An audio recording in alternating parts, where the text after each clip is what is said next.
Baruch Hashem, on va voir cette semaine sur la paracha Lech Lecha. Peut-être, si on a le temps, on va voir un petit peu paracha Vayera. Le principe du cours, c'est qu'il est court, normalement. On voit que dans la paracha Lech Lecha, il y a une question extraordinaire qui se pose. On voit que Kadosh Baruch Hu, au début de la paracha, il dit à Avraham Avinu, Lech Lecha me'artzecha u'me'oladtecha me'bet avicha la'aretz asher areka. D'accord? Tu vas partir pour toi de ta terre, de l'endroit où tu es venu au monde, de la maison de ton père, vers la terre que je te montre. D'accord? Chachamim disent quelle terre? Eretz HaTova. On parle d'Eretz HaKodesh. Maintenant, ve'esecha, negoy gadol, va'vechecha, va'ged la shemecha ve'bracha. D'accord? Il lui explique que non seulement il va lui faire de lui une grande nation, mais il va le bénir, il va grandir son nom, il y aura une grande bénédiction. À quel point? Grâce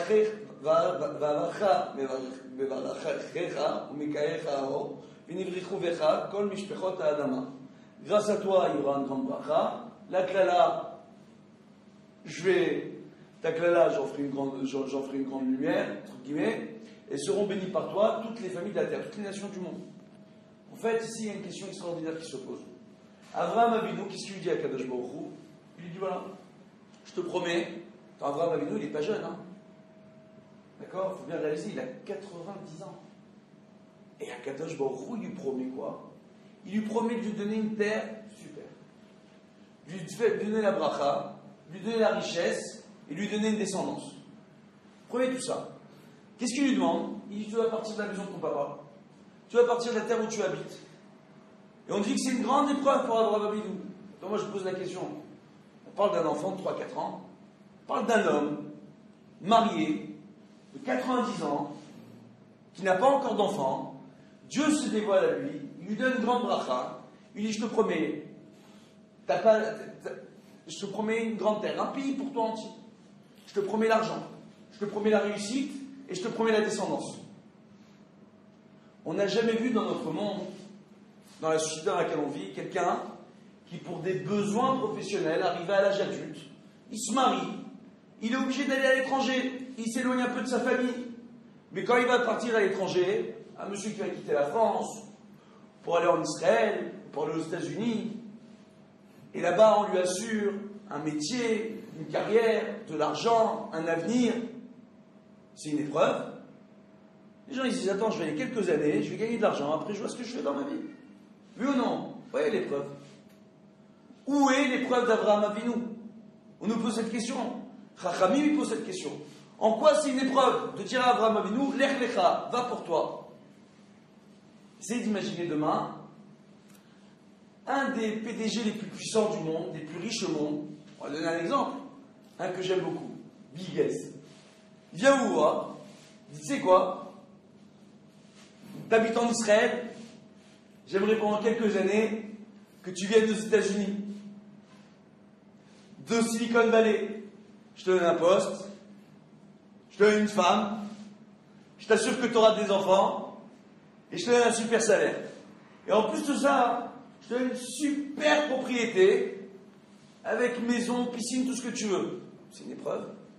Il dit, fais-le pour toi. Vous voyez là une épreuve? C'est exactement ce que fait Kadosh Baruch Hu à Avraham. Sauf que Avraham, celui qui donne la promesse, c'est Dieu. Il y a mieux que Dieu pour faire une promesse et de la tenir. Il n'y a pas mieux. Alors la question c'est la suivante. C'est quoi l'épreuve? Lech Lecha. Le terme Lech Lecha. Va pour toi. Ça veut dire quoi?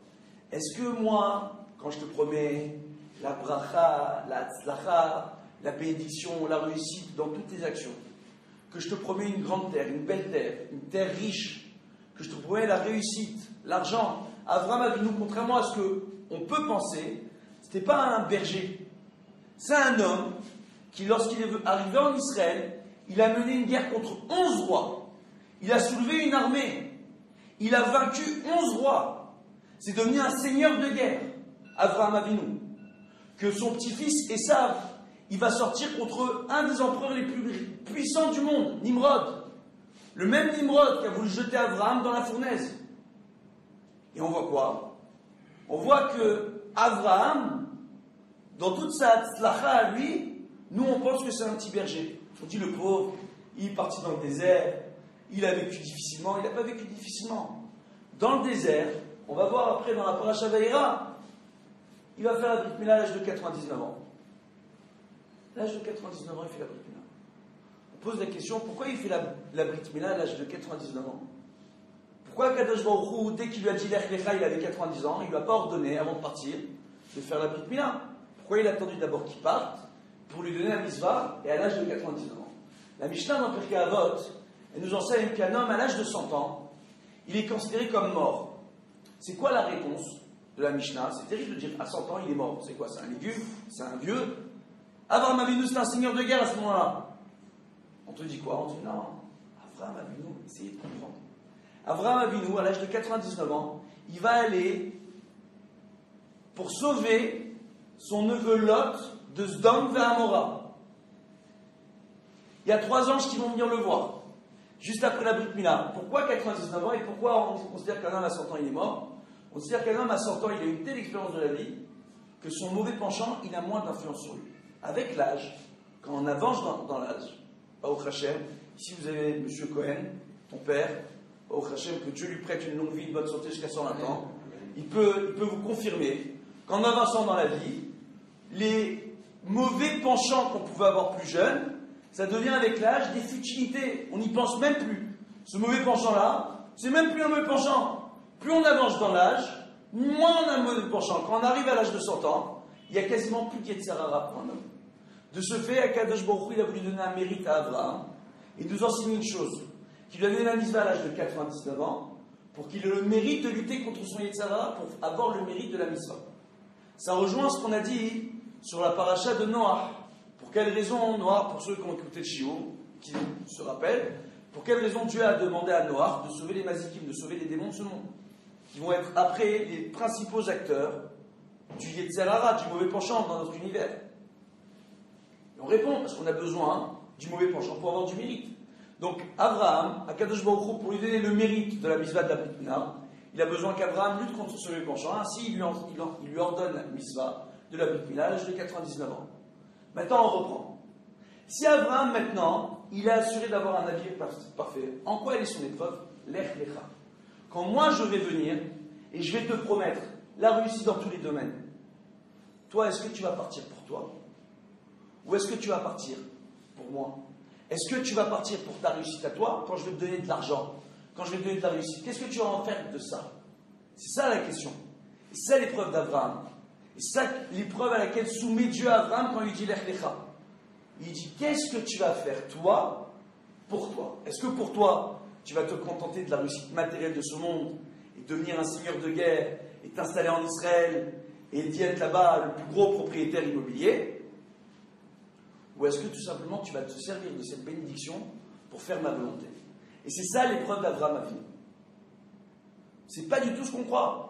Qu'il a dû partir de la maison de son père. On rapporte même qu'Abraham, premièrement, quand il est parti, il était en bon rapport avec son père Terah.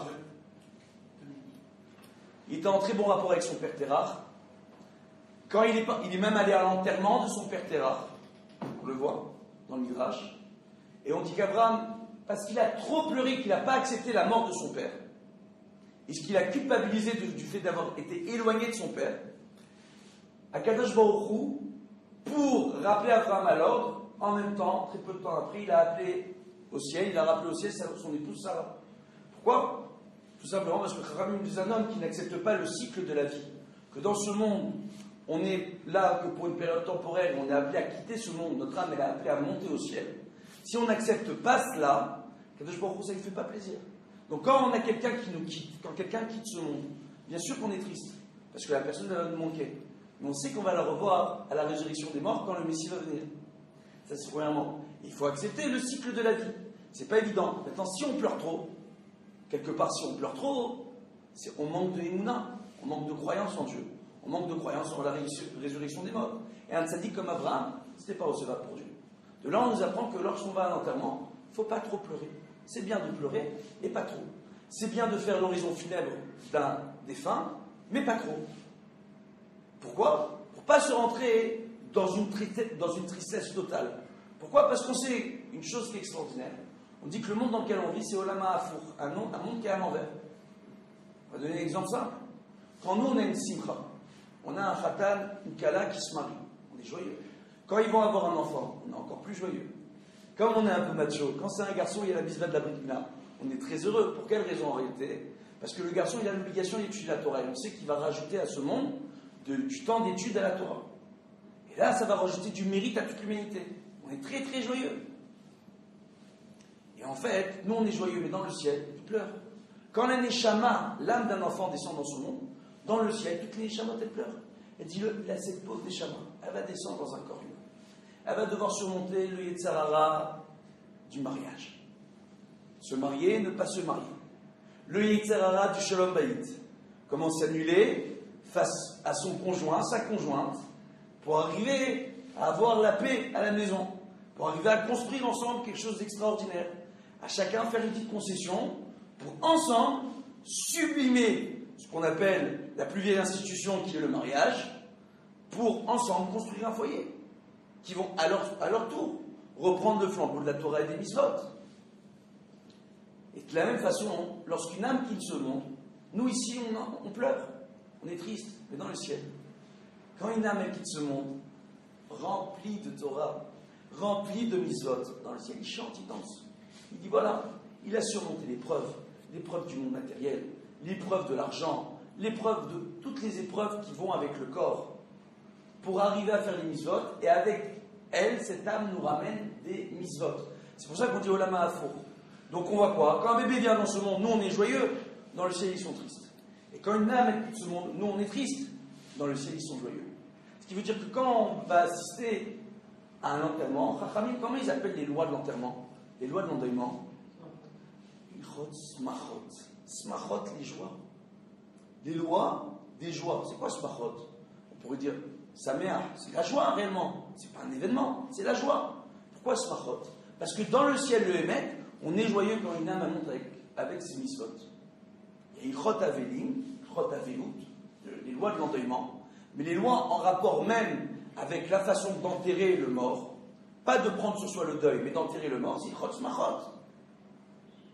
Pourquoi? Ça va plus loin. On dit que le tzaddik, qu'est-ce qu'on célèbre? On dit Iloula. Un tzaddik, on dit pas la Haskara, on dit Iloula. C'est quoi Iloula, la racine? Allel, c'est une louange pour l'éternel. Pourquoi? On considère qu'une personne qui fait la Torah et les mitzvot, à travers sa Torah et ses mitzvot, elle s'unit à Dieu. Ou Sinaï, on nous rapporte quelque chose d'extraordinaire. On dit, il y a un midrash fantastique qui nous dit qu'au Sinaï, Dieu, c'était le fiancé, le peuple d'Israël, c'était la fiancée, et la Torah, c'était la Ketouba. Pendant longtemps, les autres nations ont dit que lorsque les peuples, les Bnei Israël ont été en exil, ils ont été exilés de leur terre, on dit Dieu il s'est fâché avec eux. Et la réponse qu'on donne, c'est quoi? C'est qu'en réalité, un homme, parfois, il peut se fâcher avec sa femme quand ça ne va pas, quand il ne s'entend pas avec sa femme, quand elle ne fait pas ce qu'il faut. Il peut arriver à un moment donné où le couple peut se séparer.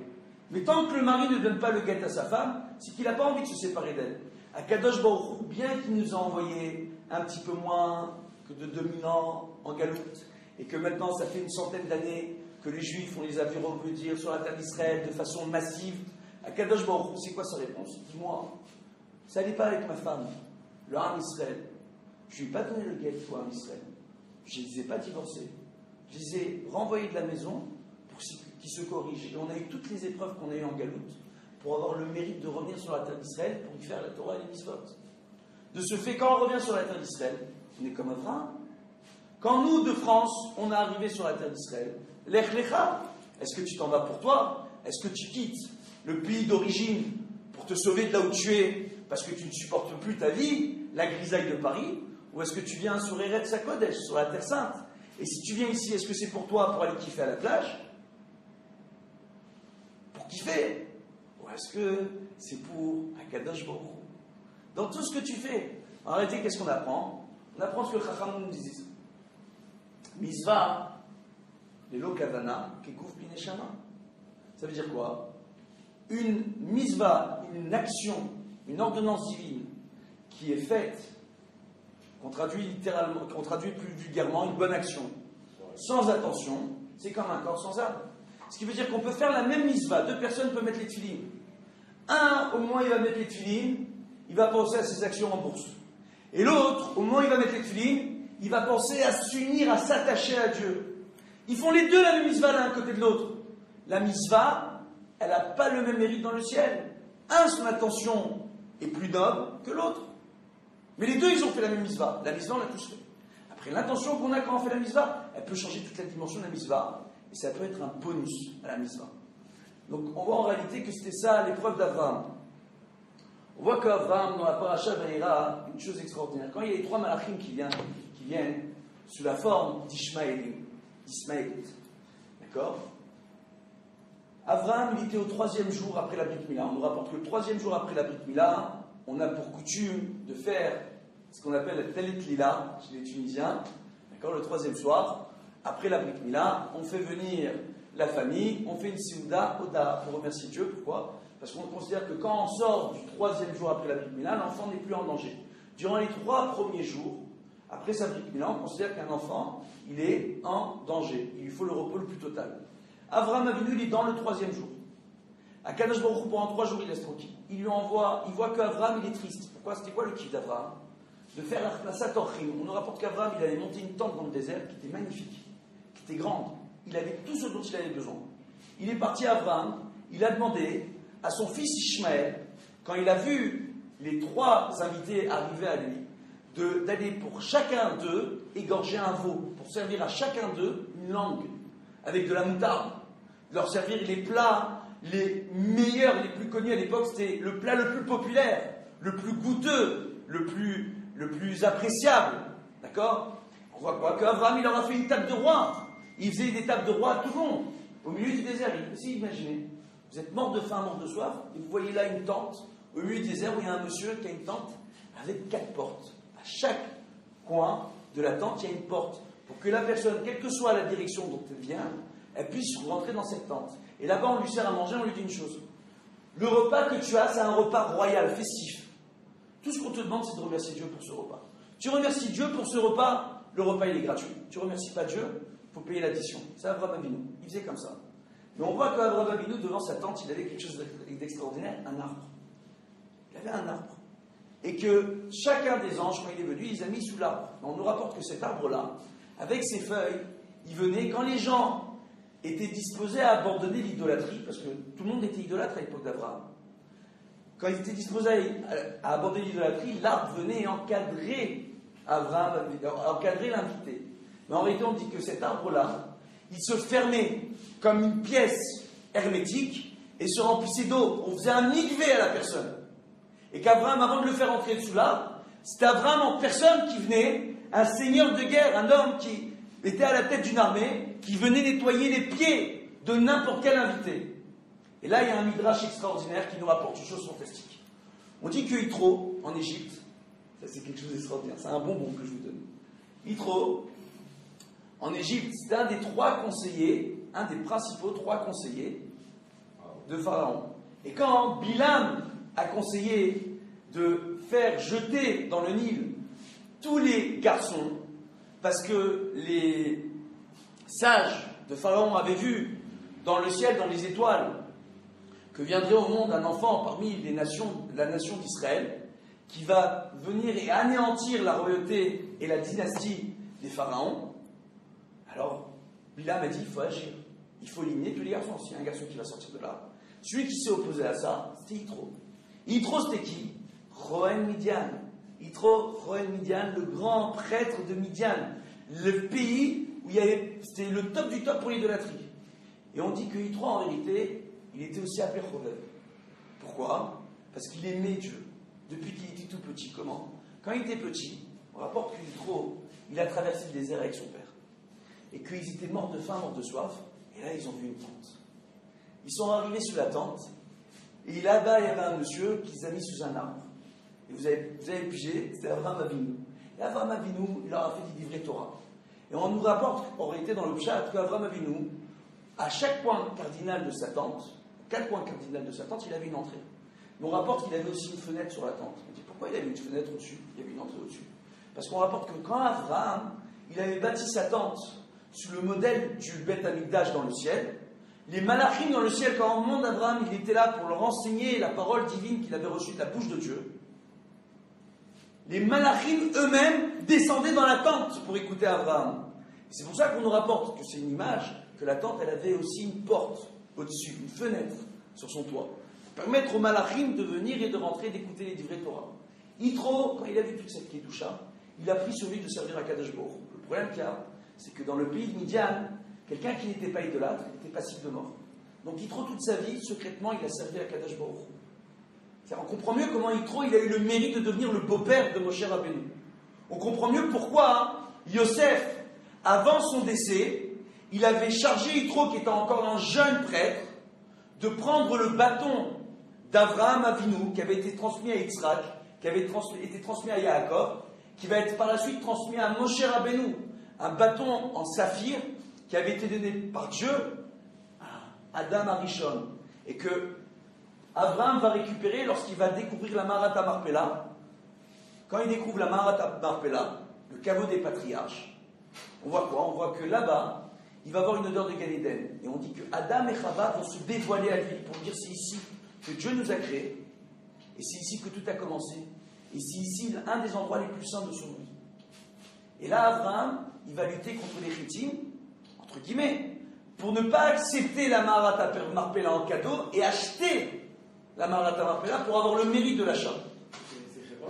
C'est à Hebron, exactement. Hebron, Milachon Chibour. C'est l'endroit où il y a un chibour particulier entre nous et Akadosh Baruch Hu. C'est ça Hebron. Pour quelle raison? On dit qu'aujourd'hui on a les téléphones portables. Il y a des endroits où on capte mieux qu'ailleurs. Aujourd'hui il y a la 3G, il y a la 4G. La 4G serait mieux que la 3G. Il y a des endroits où on a plus de réseaux qu'ailleurs. De la même façon, Dieu il nous enseigne qu'il y a des endroits dans ce monde où certaines choses se sont faites, certaines bonnes actions se sont menées, et là-bas, on a un meilleur réseau pour communiquer avec Dieu qu'ailleurs. Hebron est un des endroits, d'ailleurs on nous rapporte que David Améler, pour pouvoir récupérer la ville de Jérusalem, il a d'abord régné sur la ville de Hebron, et c'est grâce au fait qu'il a reconquis la ville de Hebron contre les Philistins, qu'il a pu après devenir le roi de tout Israël et réunir le royaume d'Israël.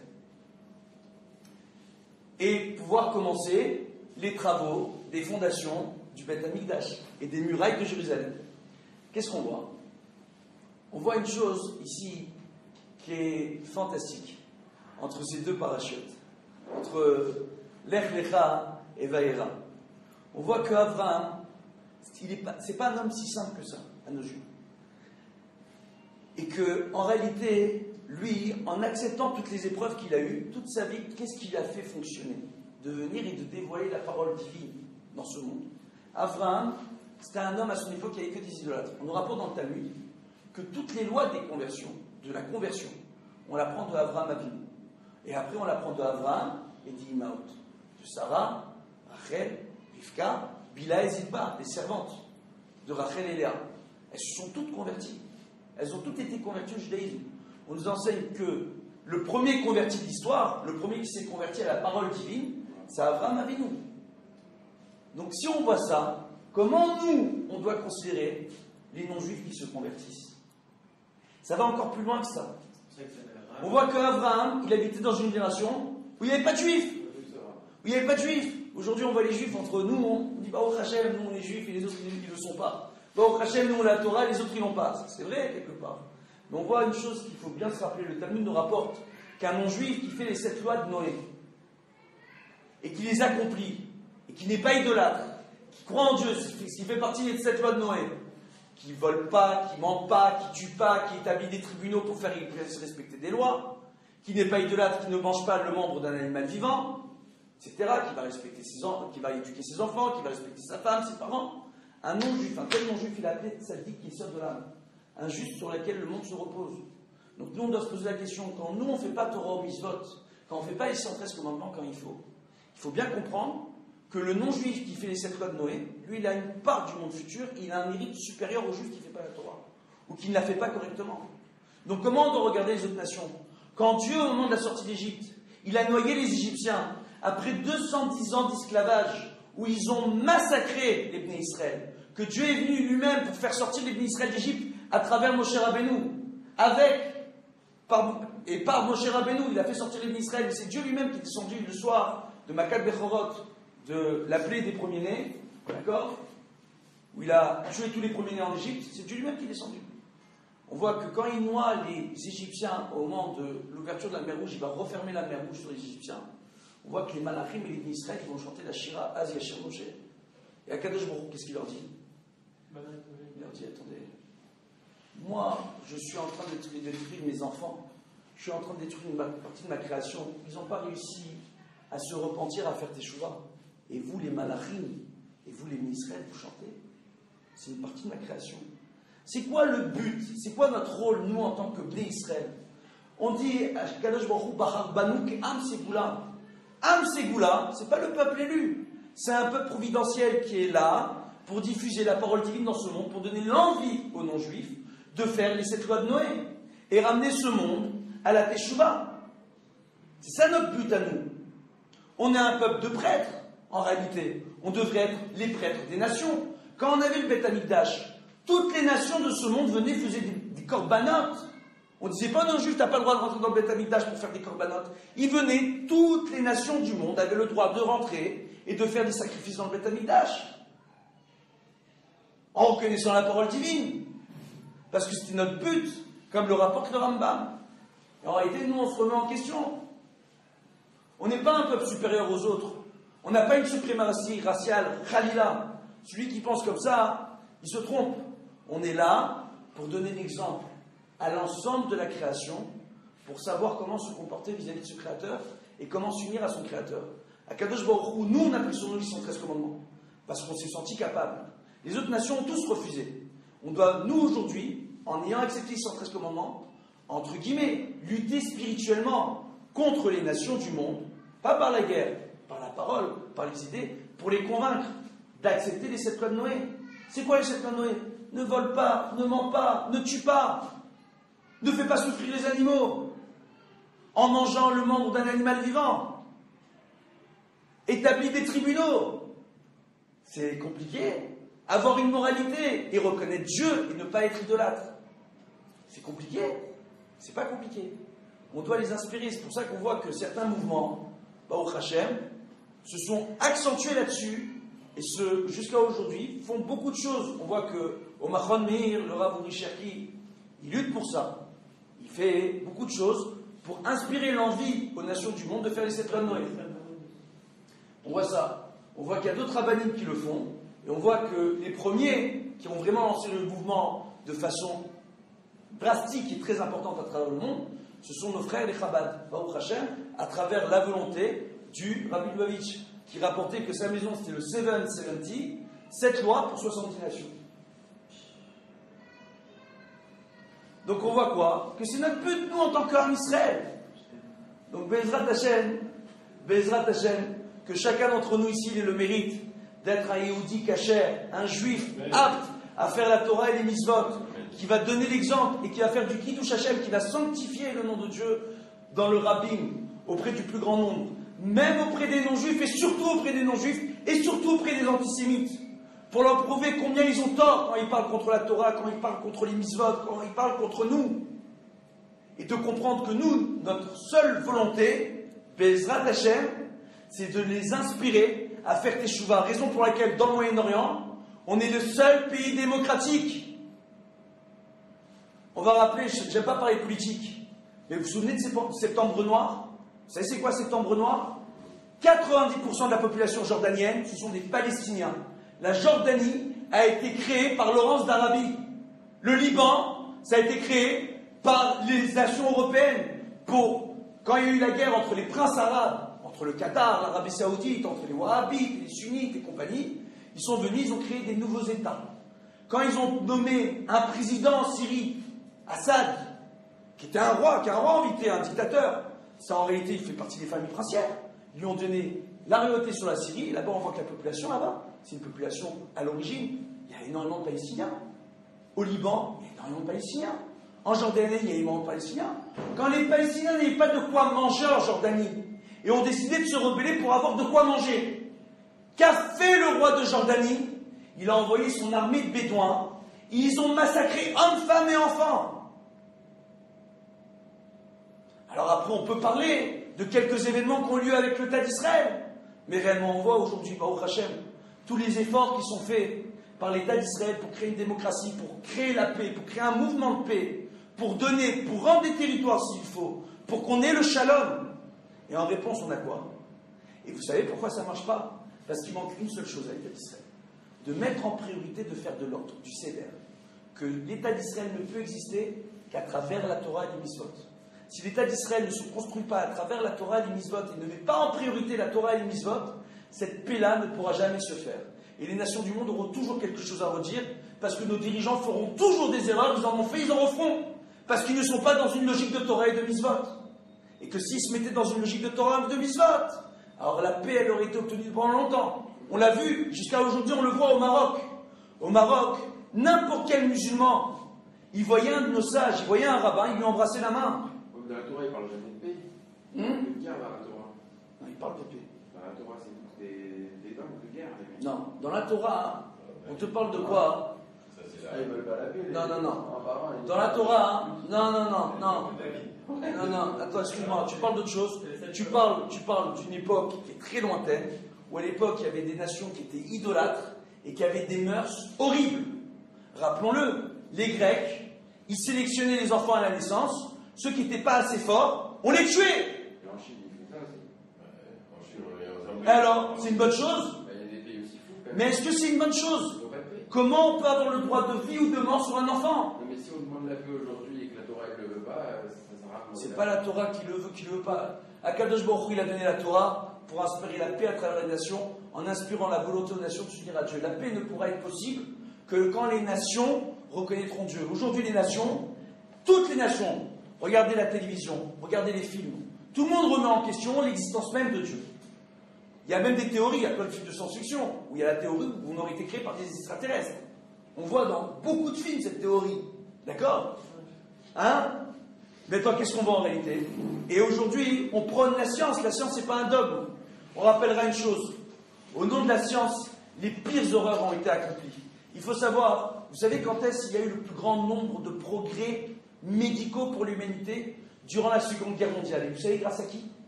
Aux scientifiques nazis, qui ont fait toutes sortes d'expériences sur les juifs, sur les Romains Michel, sur les homosexuels. Ils les ont massacrés. Ils ont mis au point des systèmes pour savoir comment créer à partir des os humains des fertilisants qui soient plus efficaces que des fertilisants à base d'eau d'animaux. D'accord? Ils ont mis au point des technologies pour savoir comment faire des abat-jours à partir de la peau des hommes, pour faire du savon à partir de notre sébum. C'est la science, ça. On peut dire une chose, on peut dire que la science c'est une bonne chose, ça dépend de ce qu'on en fait.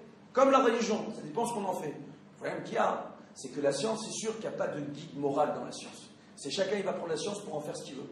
Alors que dans la Torah, il y a une moralité. Il y a des histoires. On nous rapporte quoi? On nous rapporte dans la Gemara, on dit parfois, il y a des histoires sur des sages. On nous rapporte des histoires sur les tzadikim et leurs ânes, sur Rabbi Akiva et son coq et son âne et sa bougie, et d'autres histoires comme ça. On dit, mais pourquoi on nous raconte des histoires pareilles? La Gemara, le Talmud, c'est fait pour nous enseigner les lois. Pourquoi on nous raconte ces histoires au milieu? On dit pourquoi? Parce que si tu veux comprendre la crainte de Dieu, si tu veux comprendre pourquoi la Torah t'a été donnée, il faut étudier la Haggadah, ces histoires-là. Pourquoi Akadosh Baruch Hu, la base même de la Torah, toutes les lois, il te les donne dans le Chumash, où là-bas, au départ, on te raconte les histoires d'Abraham, Yitzhak, Yaakov, depuis Adam. D'accord? Pourquoi? Pourquoi? Parce que pour comprendre toute la moralité. Comment nos pères, comment il a appelé Sefer Bereshit? Sefer Yesharim, le livre des droits. Pourquoi? Parce que là-bas, on nous parle d'Adam, on parle de Noach, on nous parle d'Abraham, on nous parle d'Israël, on parle de Yaakov, on nous parle des 12 tribus d'Israël. Comment, eux, ils ont utilisé la Torah pour l'appliquer? Comment, eux, quand ils ont fauté, quand les 12 tribus ont fauté dans la bande de Yosef, comment, eux, ils sont venus, ils ont fait teshuva pour s'arranger? Comment, l'homme n'est pas parfait, il a appelé à fauter. Comment il réagit à travers la faute? À travers l'outil extraordinaire que Dieu lui a donné qui s'appelle la Torah et les mitzvot. Et cet outil extraordinaire, c'est quoi? C'est quand on voit que malheureusement des guerres ont été nécessaires pour entrer sur la terre d'Israël. Il faut savoir une chose, ces guerres-là n'auraient jamais été nécessaires si l'ensemble de l'humanité avait décidé de s'unir à son Créateur. Il n'y aurait jamais eu de déluge si l'ensemble de l'humanité à l'époque avait décidé de servir son Créateur. Il n'y aurait jamais eu d'épreuve si Caïn n'avait pas tué Abel. Si Caïn n'avait pas tué Abel, on aurait eu beaucoup moins de problèmes.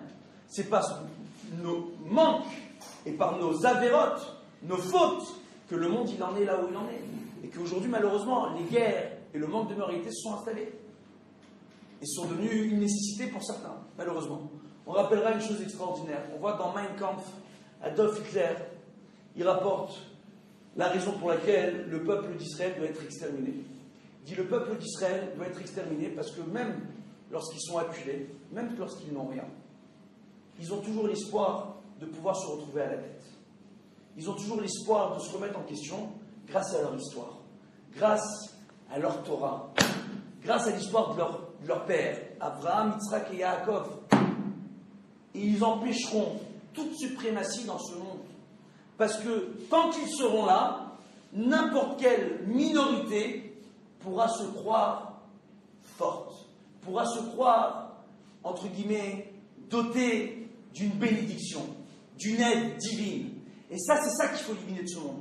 Parce que cette notion-là introduit une notion de moralité dans ce monde qui est fausse. Et Adolf Hitler conclut, ce monde ne pourra tenir que lorsque les forts régneront sur les faibles. Et c'est sa théorie à lui. Quand les forts imposeront leur volonté aux faibles, le monde sera en paix. C'est quoi comme Torah? Becherev Tichye. C'est la bracha que Yitzhak a fait à Esav. Tu vivras par le glaive. Par le glaive, tu vaincras. Par le glaive, tu imposeras. Par le glaive, tu imposeras la paix. On voit aujourd'hui. C'est quoi l'ONU? C'est une armée qui va faire la guerre. Charles de Gaulle, le président Charles de Gaulle, comment il appelait l'ONU? Il appelait le bidule. Pourquoi il dit, mais comment on veut imposer la paix par une armée? C'est un bidule. Qui prend les décisions là-bas? Les décisions, elles vont servir les intérêts de qui? Donc ça veut dire quoi en réalité? Ça veut dire que cette logique de guerre-là, elle n'existe qu'à travers nos fautes. Et c'est ça que la Torah, c'est de ça dont la Torah parle. Mais que si nous on s'unit à Kadosh Baruch Hu, et que si nous on inspire la volonté aux nations de s'unir à Dieu, à travers cette loi pour 70 nations,